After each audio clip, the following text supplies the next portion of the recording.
At least it wasn't being recorded, Mary.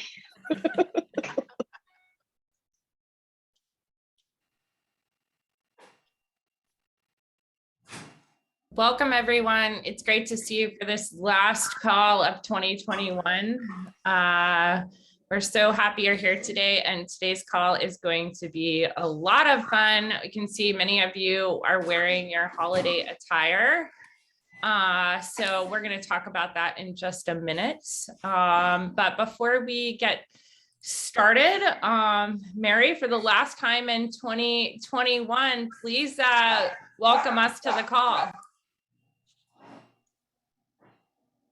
Thanks, Kristen. That's pretty great. You know, it's so funny. I immediately went to the, we should all be wearing holiday tires.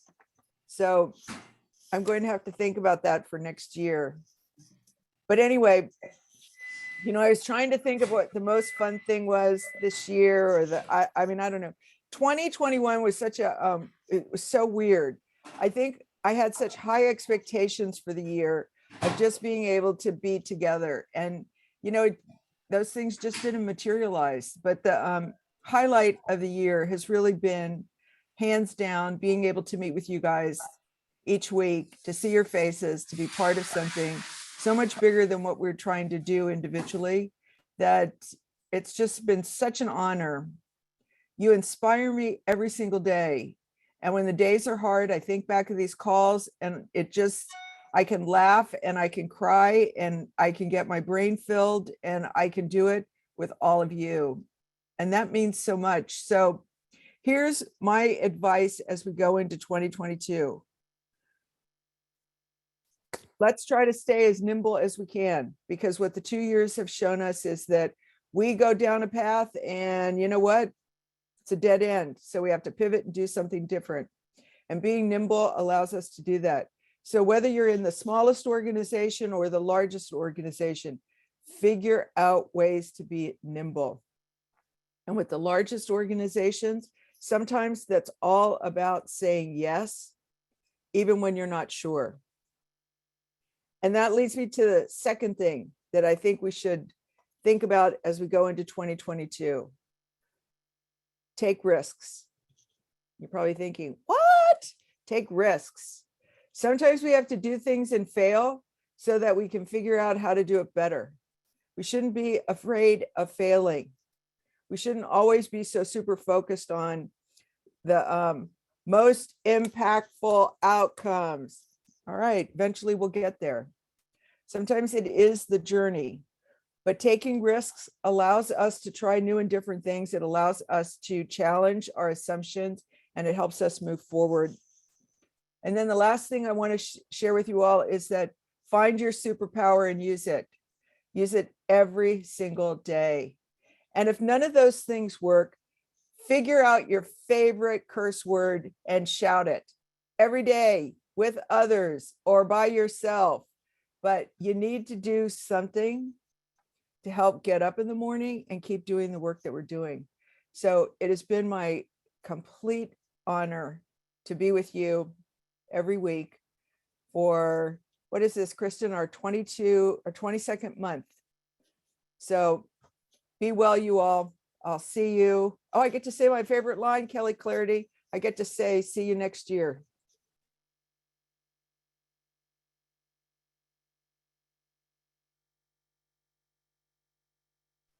One more thing, Kristen, sorry, I have to remind you guys, if you have any resources related to the tornadoes and the states that have been hardest hit by the tornadoes, please, there's a page on the forum. And if you want to post things in there, please do. Allison, thank you so much for posting that in the chat file. You got it.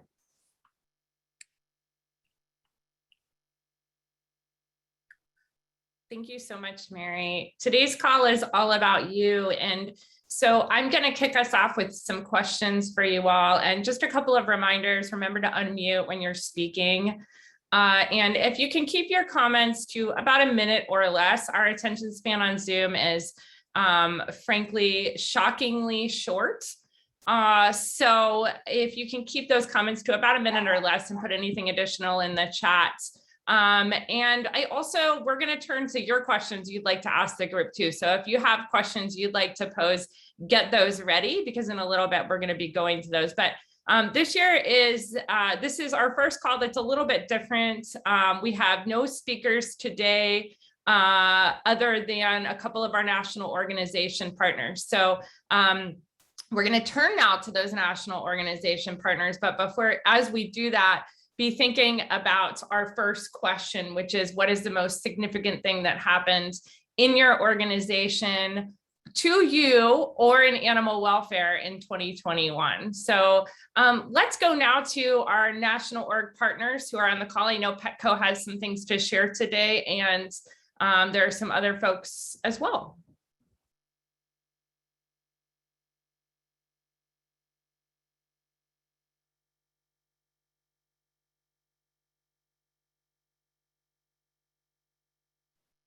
I can jump in. This is Jamie with Human Animal Support Services Project.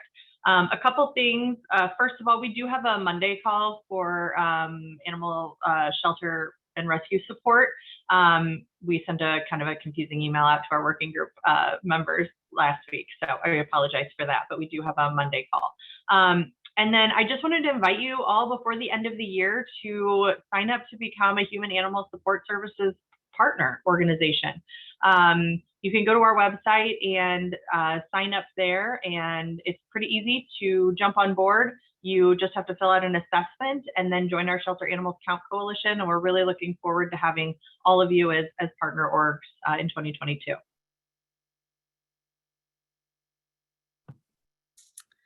Hi everyone, it's Summer from Cuddly, and just wanted to remind everyone, I know Aurora was chatting with some folk on Monday. Aurora and I have just joined the Cuddly team, and we are leading their pet pantry division. And we are looking to build a pet pantry platform that works best for our shelters. I know we've found how important that is, all this community programming that we're working so hard on. So I am going to put the link in the chat for a survey, because we want to make sure that the program we're building works best for all of our shelters out there. So if you could fill this out for us so that we can continue to build something that's going to help you all sustain those awesome pet pantries that you have going.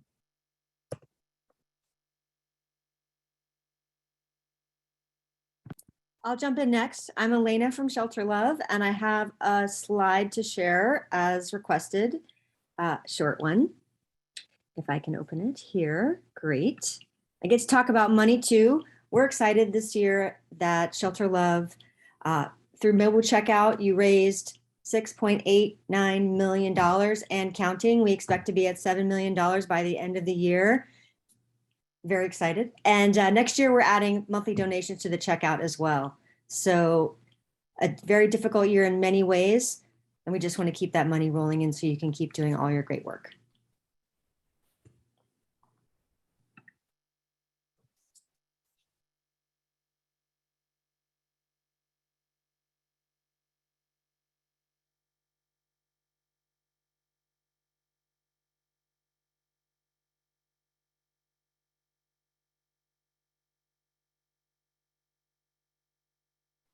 All right, we will give everybody another chance if there are other national orgs here on the call in just a little bit. If you are missing a Bobby Mann from this call, he's such a fixture on these calls. He did have a death in the family. His grandfather passed away, and so he is not here. If you want to reach out to him, we suggest just doing it by email is probably easiest, but I'm sure he'd be happy to hear from any of you. And we're just sending him lots of love and hugs. Okay, so the first question, and again, this call is going to rely on you jumping in and sharing. So it can feel a little awkward on Zoom to just dive in and start talking, but that's exactly what you want to do. Inevitably, you will talk over someone. That's okay. One person goes first, the next person goes next. And the first question is, what was the most significant thing that happened either to you, your organization, or in your opinion, in animal welfare in general in 2021. So who's going to be our brave person who shares first? I'll be the brave person who shares first. We all thought fundraising was going to be really hard this year. I work for Perfect Pals, which is a small cat sanctuary and adoption center north of Seattle. Our annual budget is $2.8 million with 20 staff. And so we have to raise all that money because we don't have any contracts. Our founder, who still lives on site, celebrated her 80th birthday on 9/11.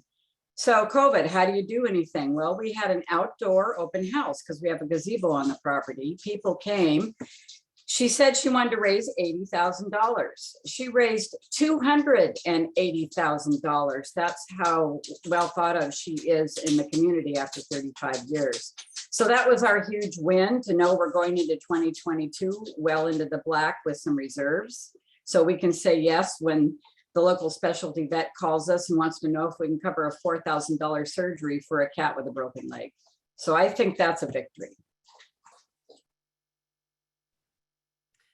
I can add to it. Our numbers aren't as significant, but this year we saw an increase in senior dogs and senior cats coming to our shelter.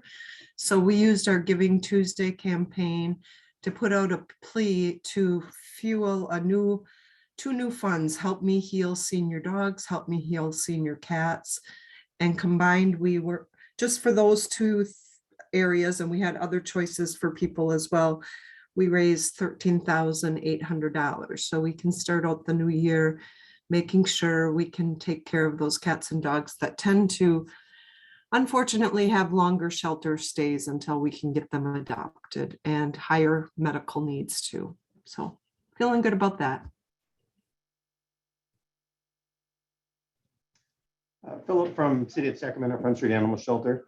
I'll share something really exciting that happened this month. We have a large amount of homeless population that have animals in our community, and I submitted a proposal to council to provide 2 animal control officers, a veterinarian, 2 RVTs, and a resource coordinator to serve that population. And it was unanimously approved by council. So huge win for not only our shelter, but our community as well. We spend a lot of time and resources helping them. And now we're going to have a dedicated team to do that. So super excited. I'll jump in. Emily Clem. I'm from South Suburban Humane Society in Chicago Heights, which is outside Chicago. We broke ground in May on our $9 million animal shelter campus. And despite a year of material delays and all kinds of other problems, we are still on track for our grand opening in May of 2022. We're bringing our 2 clinics and our shelter all under one roof to create a true animal resource campus for people in need. We're even renaming our intake center to be the resource center for folks. And we needed to raise an additional $2 million, and we're at 1.8 of the 2 million, still have a few months to go. So we're thrilled and can't wait to share pictures and show it all to all of you soon. Hi, I'm Nora from the Six Pet Adoption and Wellness Center in Dayton, Ohio, and I have 2 things. One, we just beat our all-time record on the number of adoptions. We are now over 2,040 adoptions, which, given our humble beginnings, it is awesome for us. And the second thing I would say is that we launched our community veterinary clinics. And these are not just vaccine clinics. In 2021, we saw over 2,000 clients. They received nose to tail veterinary assessments on site. These were MASH style. We set them up within the community, including an area that was not as heavily hit as the recent ones, but they had 3 tornadoes converge on Ohio. We did one there. And we started the nose to tail assessment. They're served right there in terms of any illnesses. And then they're referred on to our center for more intense diagnostics. And we provide transportation. So really excited that the community is getting these services, and we served over 2,000. So thank you very much, 2020, for being a great year for pets in the Dayton area.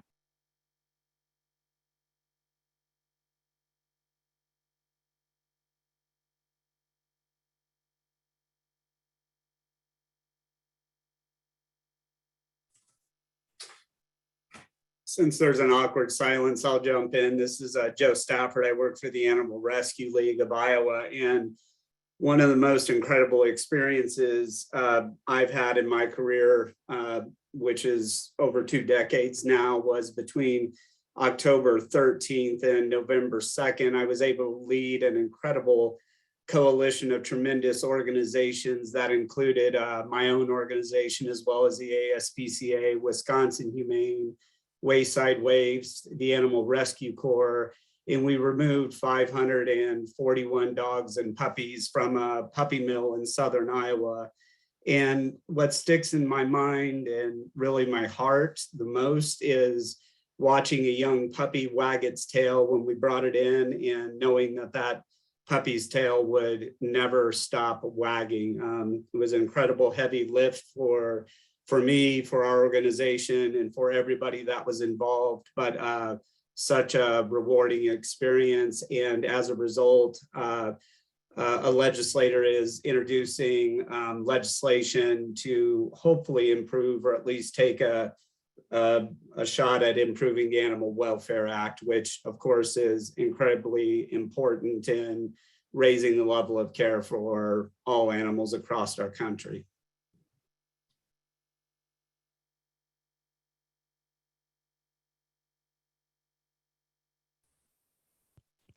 I'll go. I'm Emily Sprung from Seattle Area Feline Rescue in just north of Seattle.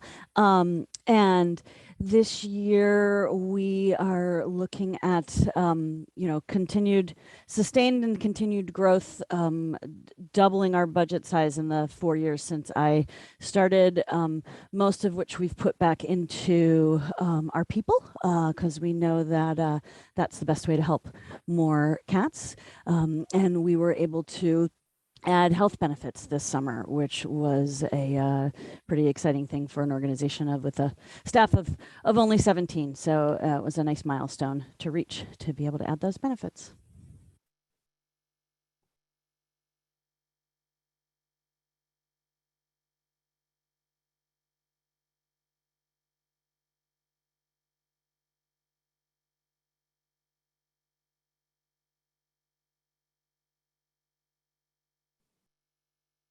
Hey everyone, I'll jump in and share that this year for DPFL, and specifically for our Canine Center in Florida, we have for the first time a significant donor and somebody that wants to get behind the advanced behavior work there. So that's huge for us. And the other thing is that we've had some really significant movement from some of the big national groups wanting to collaborate with regards to big dogs with behavior problems. So that's also a huge win for us this year. So we're really excited about what that's going to mean for next year in big dogs with behavior problems.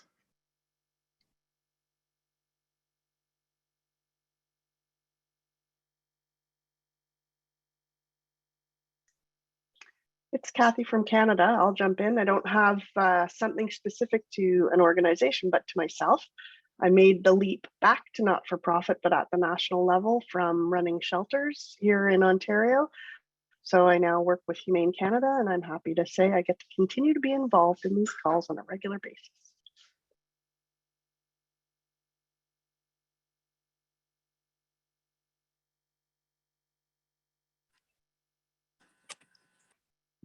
All right, I'll jump in next. It's BJ from Willamette Humane Society in Oregon. Hey, Kathy, from Canada.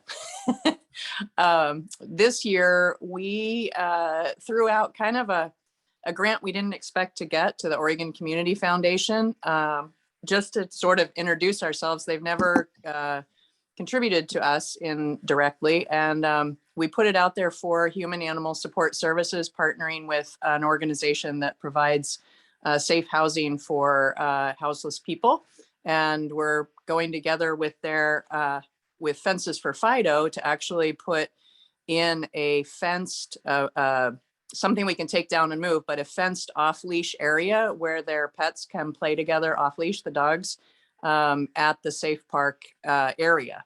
Additionally, they gave us a $20,000 grant. We were so not expecting to get it. And it includes social work training for our staff, And this partnership with Church at the Park and Fences for Fido, and a day when we will go pick up all the pets, bring them to the clinic for, as I say, the full lube, oil, and filter.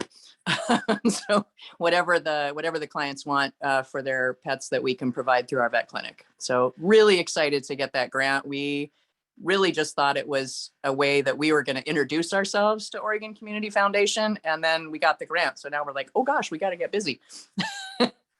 So that's our big news for the year.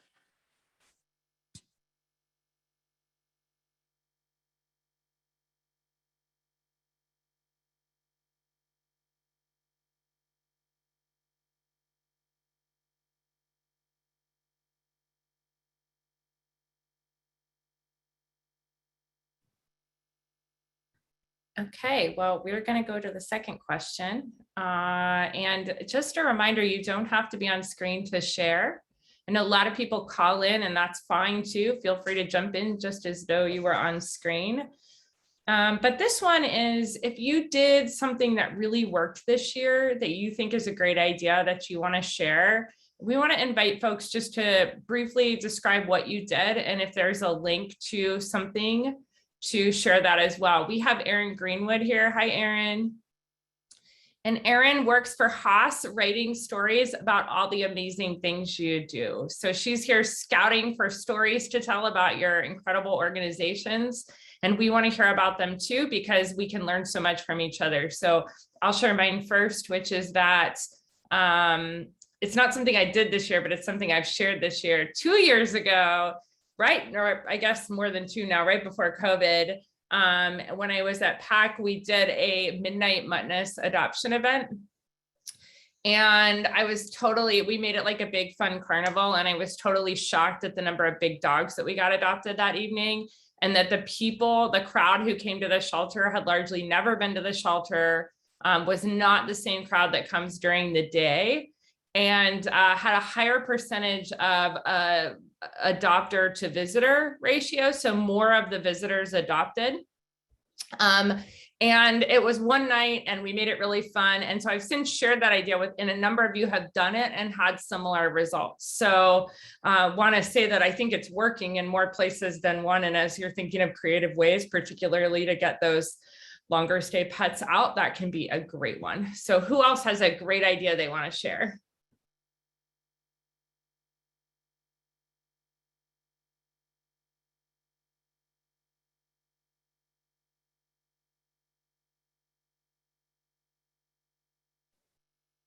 Mine's a little small scale. So I work at Rescue Village of Geauga County, Ohio. We do take in some livestock and some chickens, and actually same this year as well, but earlier in the year, I worked at the Cleveland Animal Protective League, where we get a lot of chickens, but don't have housing capabilities for them. So when I came to Rescue Village, one of the first things I wanted to do was see how many backyard chicken keepers there were around here. It is a more rural shelter, so that was really helpful. And basically, I just got our first 6 chickens out to foster. We had one pot-bellied pig who is a house pig, does not like the barn. We were able to find placement for her. So basically looking into a more of a barn foster program, but also a little bit of a focus on chickens because there seems to be such a need in the area.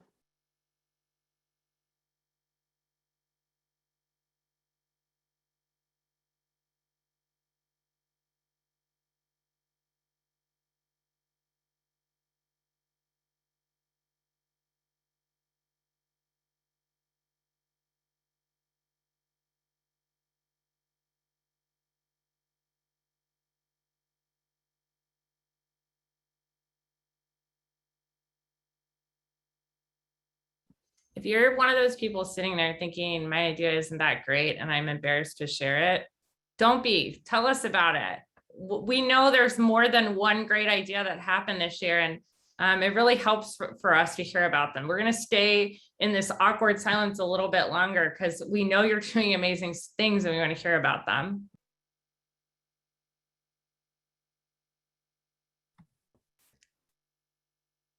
I'm Karen. I'm with the Southeast Felucia Humane Society, And this is on a smaller scale also, or smaller shelter.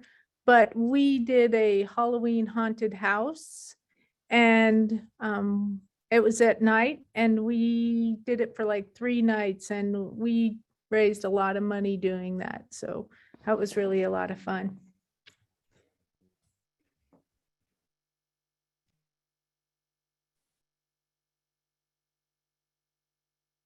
I bet like everyone here is going to be doing that next year because that's a brilliant idea. So that's what we mean. Something that seems small is like a really awesome idea. Thank you for sharing that, Karen. Who else? I can go. Hi, everyone. My name is Andrea. I am the intake and rescue manager at Rescue Village. I also work with Christina. We are putting together a list of human resources to help present to our community, in addition to our pet resources to really make a broader outreach in our area. In addition to that, we also launched our safety net foster program this year as well. So kind of like a 2022 goal for the first piece, but we've seen a lot of success with our safety net foster program this year.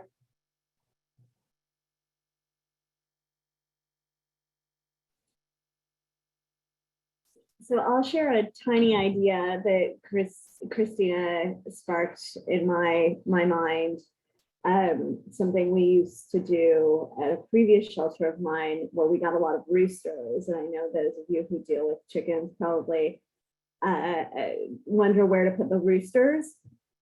We used to have play groups when we had a lot, and they would choose their own little flocks, because roosters do sometimes get along with each other just fine.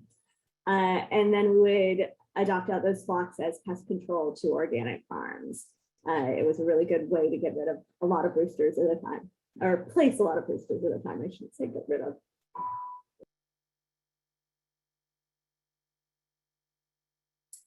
Okay, I want to share, this is Brent from Best Friends, and I want to share my favorite idea that I saw anywhere all of last year. This was at the Belleville Area Humane Society in Belleville, Illinois. They were looking for placements for working cats or kind of some of their less friendly cats that weren't going to be able to be adopted into homes. And so they went out to Farmers Only, which is a dating app for people in rural America, and looked for, created profiles for some of their cats that were looking for barn homes, and said, hey, meet your match, find your love here with this cat. And I thought it was really, really a great idea and a clever way of finding an audience for the different folks who might be, potential adopters on that. And I'm always eager to find new ways of reaching new audiences for adoptions. I guess I'll jump in really quick with a small idea. My name's Ashley. I'm from Animal Care of Davis County in Fruit Heights, Utah. We just started a foster program for our shelter, really big this year. I probably should have mentioned that in the last question prompt. But this year we've been working with the local school district, and we've been placing small animals in classrooms as foster parents. And it's been really exciting and great. And we've actually had a lot of animals adopted by students, families that are caring for these animals in the classroom. And we really struggle getting rabbits adopted, and we're overrun with rabbits almost all the time. So it's been a really great outlet for our small animals.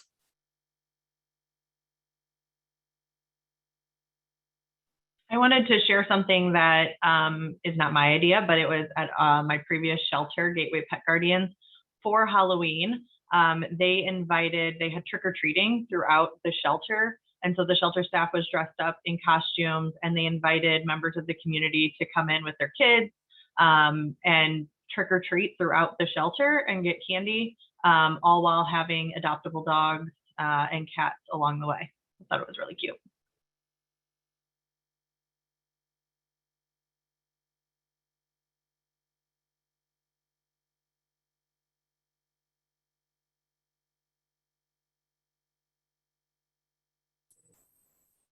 So I can jump in with a little more of a back room idea. My name is Sarah Price. I work with Seattle Area Feline Rescue.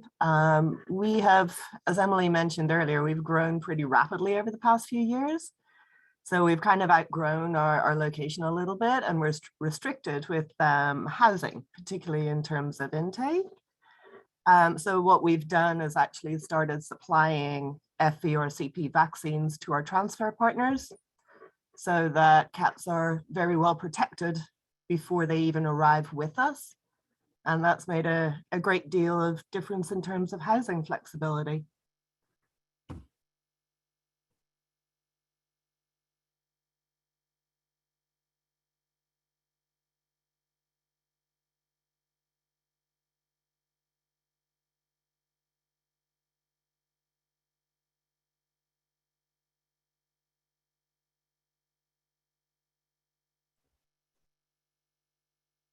Okay.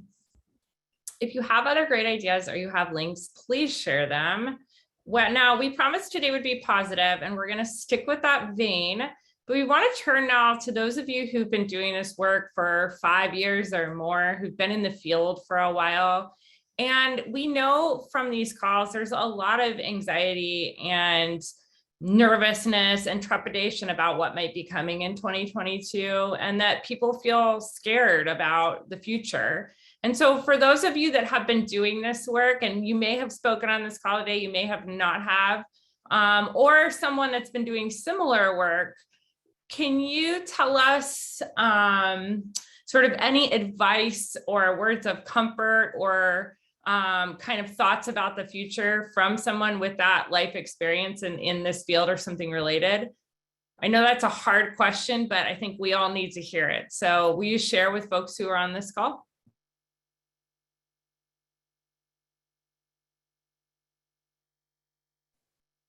I've been working in rescue for about 10 years. I've worked through 4 different shelters between California and Ohio. And something that kind of helps when there is something coming down the pipeline that's really scary is remembering that it's across 4 shelters now, every different team that I've had the privilege of working with, it doesn't matter what the odds are. It doesn't matter what the scary thing is. It's such a dynamic and invested and compassionate team of people that there will always be a plan. There's always a solution. It may not be comfortable at first, but whatever that scary thing is, there's a million people jumping in, ready to help, and it's less scary.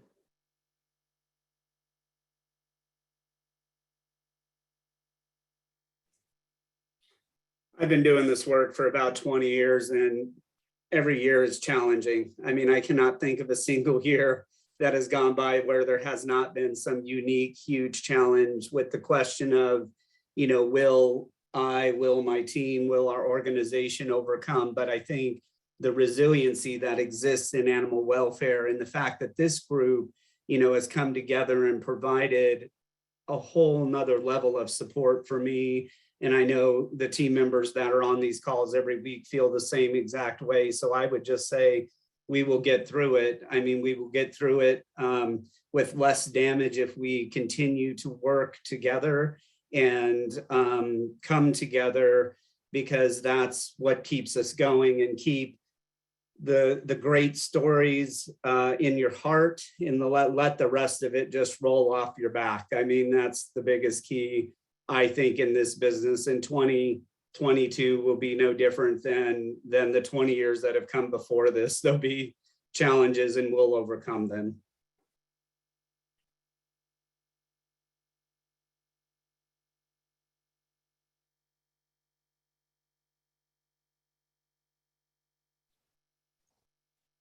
Go again.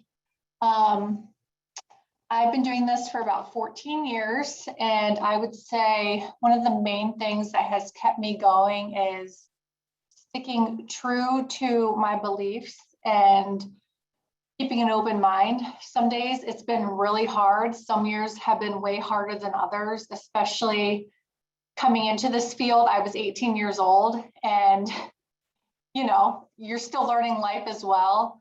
Now that I reflect back on that, I know moving forward, there's always going to be a light at the end of the tunnel. We're always going to make it through whatever challenges present us.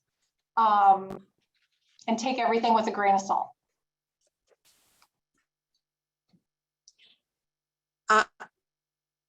I'm with a spay neuter clinic, but when I first moved here in 1971, I founded a Humane Society and then later the spay neuter clinic. But what I can say from 1971, and most of you are thing back then, but we had no resources, we had no networks, we had no computers, no Facebooks, no transports, no information, in our local newspaper or occasionally a TV station if they would allow us. But back in those days, I dreamed of the day when I would see things better. People spaying and neutering their animals more. And oh dear, I'm sorry. I'm sorry, my alarm decided to go off. And now here's all these spay neuter clinics popping up. First moved here, there were like 8 humane groups in the entire state. Now there's probably just moved so far, and it's just been so wonderful to see so many of you come in and use your brains and put things together like we do today. It's just great. But you know, from seeing no resources and seeing to what it today, I dreamed of the day that the TV stations would start animal thing mainstream, and they really are now. When you think about if there's a house fire, tell you if the pets were rescued. They talk about lost pets. They talk about microchip stories. So it just does my heart so good, and I just appreciate all of you so much, and I hope you all stay in at 50 years old too, because I'm not going anywhere yet.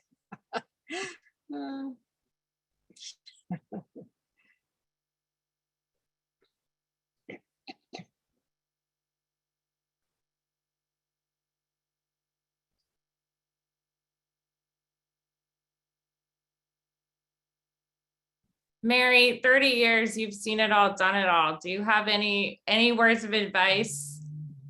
Of course I do. Okay, you guys, we're in the animal business, right? Okay, let's just talk about dogs for a minute.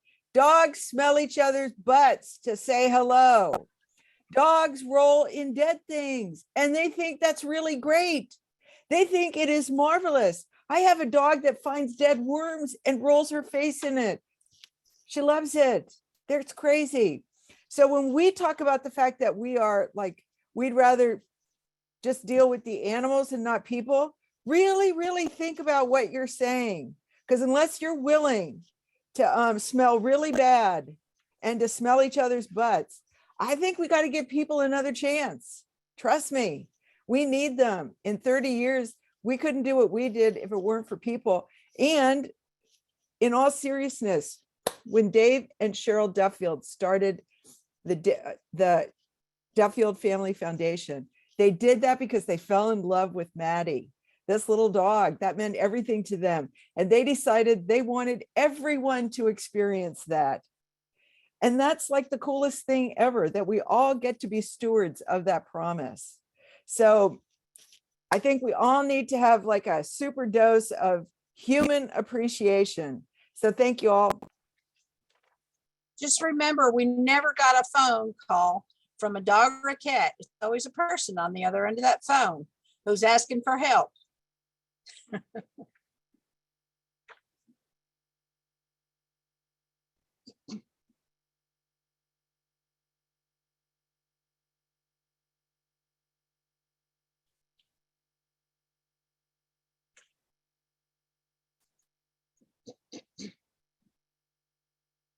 I just want to call out 2 people that I just noticed. Both Sharon Harvey and Rebecca Gwynn are on the call. Just in case they might have something to share, either of them.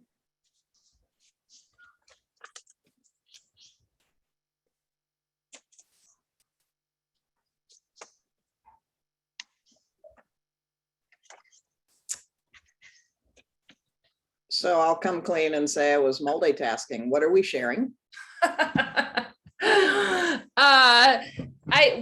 people that have been in the field, this feels really hard, this moment, and it feels scary about the future. And we're sort of looking for advice or words of wisdom about going into 22. And how to keep a cool head. And I called you out because getting to be lucky enough to be your Facebook friend, you're like the funniest person ever. And I think you use humor as a way to survive. So I thought you might have a few words to share with us. Well, that probably is one of the things, is find your outlets, keep your sense of humor, and just, what we do every day is hard. It's gotten even harder over the past 2 years. I think forums like this have created a great support network. We've been through hard things. This is probably the most sustained hard thing I think we've been through. We do very well in crisis, I think, as a profession. And this is now feels like a crisis that's gone on and on and on and on. And we're facing all kinds of things we're doing for the first time. Nobody has a playbook. So I think the more we lean on each other and continue to celebrate our successes, the better we're going to get through it. There are a lot of people in the field. I know I have formed new and kind of smaller support networks with peers of folks that I can reach out to at any time and just vent, weep, laugh, whatever is needed. So that's very general. I don't have anything specific. I think it's more about also taking care of ourselves. Probably first, because unless we've all heard this before, right? It's getting kind of trite. Unless we've taken care of ourselves, we can't take care of others. Sharon, we're supposed to ask you what your favorite ABBA song is, because that might be inspiration. My favorite ABBA song? Well, it's hard to pick just one. And who wants to come with me to London next year to go to the concert? I would say, Does Your Mother Know?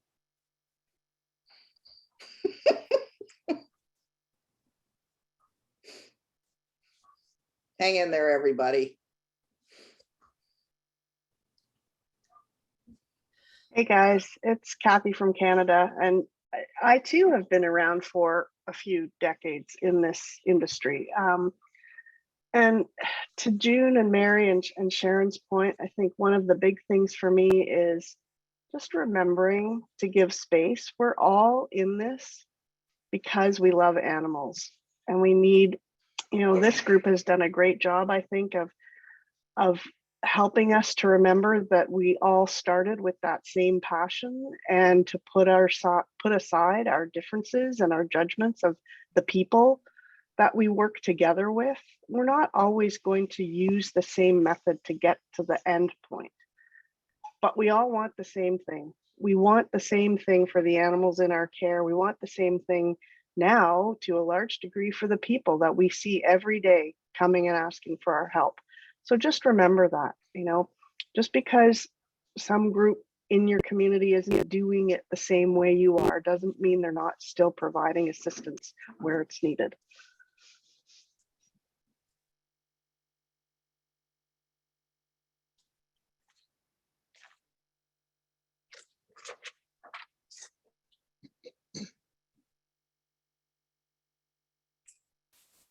All right, I'll share something. So I've been in this for about 16 years now. And this industry is barely recognizable to the field that I entered in 2006. Like, things have changed so much on every type of level. And I think it's kind of the reminder for all of us to continue learning, because this industry is going to continue to change, continue to grow. There are more just more smart, creative people than we've ever had in this field. And if we can continue to learn from each other and share with the best ideas and all have the open mind of continuing learning, I think this is going to be a really monumental next 5 to 10 years for this entire industry.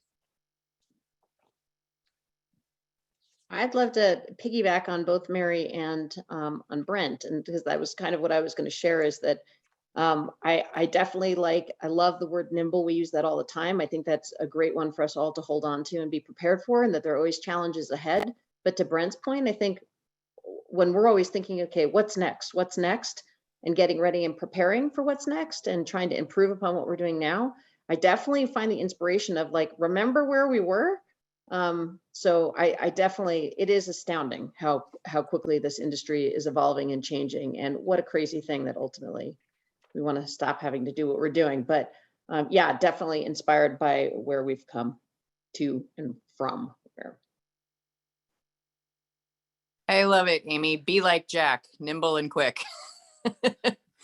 I'm going to share a comment that I started about 18 years ago, and the organization had just hired a veterinarian as well.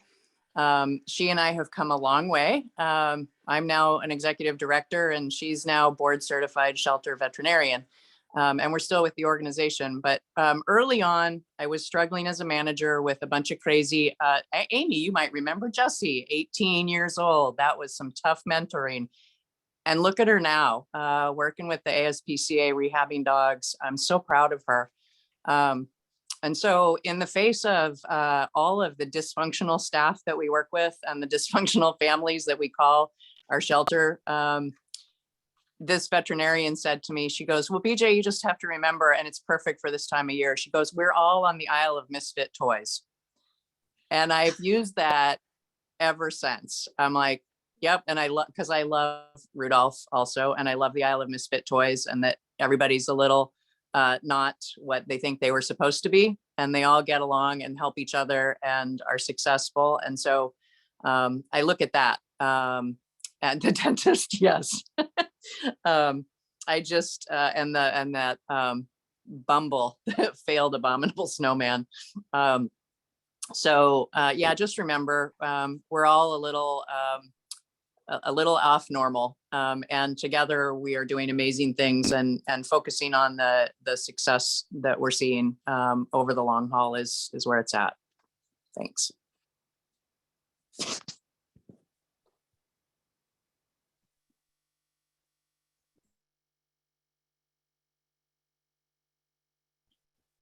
I want to open it up to one last question to end our year, which is very open-ended. And it is there anything that you'd like to share with this group of people as we close out the year?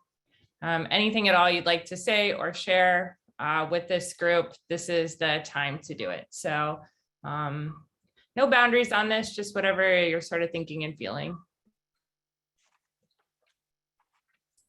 I'll go. I haven't said anything yet today. I appreciate each and every one of you, and there's probably a couple dozen or maybe lots more than that who I've reached out to and asked for ideas and information and materials. So regardless of how long we've been doing this, we can always learn from each other. I echo the sentiments of my peers who have already spoken, but thank you so much for what you're doing. I appreciate what we're doing together, and your willingness to be part of this and to share.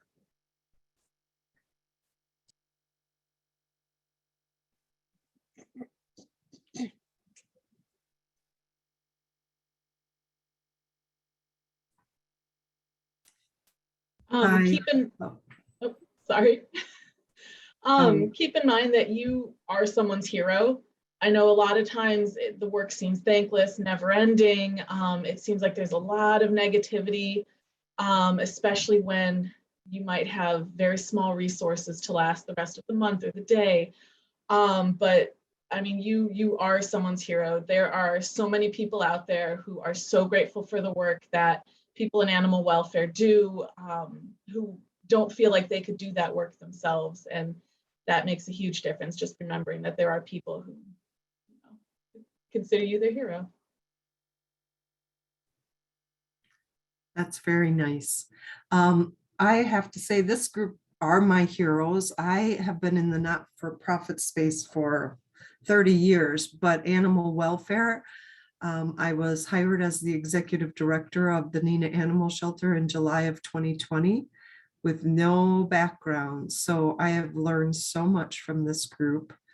I am blessed to have found my way to it very quickly. So I started zooming in whenever I could and learning from each and every one of you. So this is an awesome group, and I hope we can continue past whatever COVID next variation of crazy worldness comes around.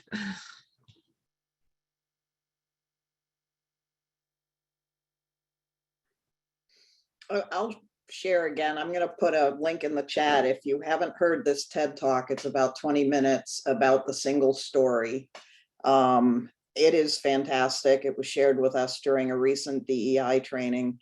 And I think additionally, we as a profession have so many single stories. And I think moving forward, we really have to look at those, look inwardly, and move past the single story. And I think, as Brent and many others mentioned, is re-envision what animal welfare is and how we are serving the animals and people in our community.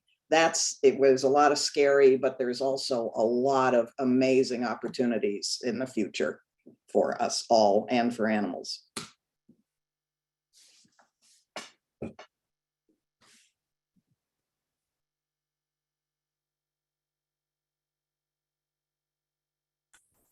I'll share. I just want to thank everybody. I think that, to echo what Chris said, it's just been an amazing year or two of coming together, and so many real or perceived walls have come down between all of us. And I think it's really incredible, honestly.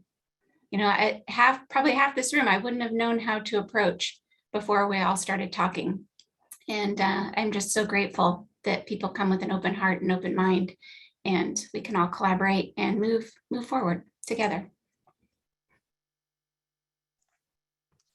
This is Nora Von Drell from SIGSA again. I apologize for coming on a second time, but I started in on these calls late. Felt like I was kind of circling the drain, and have recently kind of found my footing as a new chair of the Industry Engagement Committee. And I guess one of the things that I like about the idea of HOS is that maybe it started one way, but it's been morphing into this platform of the more people at the table, the more information, the more voices. There isn't any one right way because we're so diverse. So having all those thoughts and processes available to learn from, I've really appreciated that idea of not only elevating the professionalism, because what is professionalism? We all define that. That's very subjective, but being able to say, hey, I may not be the expert in this. You may not be the expert in this. And again, subjective, what's expertise?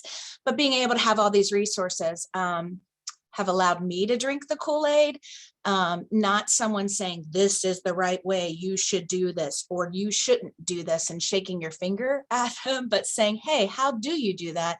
And is there something I can take from that? So that having drank the Kool-Aid, we have a newly formed new committee, Industry Engagement, would love to have a few more members and would really love to have some diversity among that, especially in terms of different organizations, rural organizations, animal control only organizations, and hybrids in between. So if you're interested, please shout out to me. I will drop my email in the chat. Thank you.